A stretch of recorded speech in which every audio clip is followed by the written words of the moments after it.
Good morning সকলকে। বাচ্চার জন্য ওটস খুব উপকারী শুনেছি, সেই জন্যেই ওটস কিনে এনে তাড়াতাড়ি গুঁড়ো করে রেখেছিলাম। ছেলে আমার ওটস একদমই পছন্দ করেনি, সে দুধ দিয়ে হোক বা খিচুড়ি দিয়ে হোক।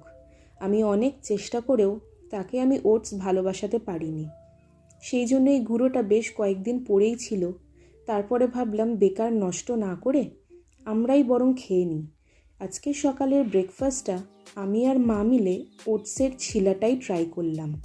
খুব ইজি, শরীরের জন্যও ভালো, তাই ভাবলাম করেই ফেলি। প্রত্যেকবারের মতো প্রথমবার আমি একদম সফল হই না, কিন্তু সেকেন্ড চেষ্টাতে সফলতা আমি পাবই পাবো। দেখুন, পেয়েও গেছি সফলতা। ক্যাচআপ আর এই ছিলা রুটি একে অপরের পরিপূরক, খেতেও কিন্তু দুর্দান্ত লাগলো।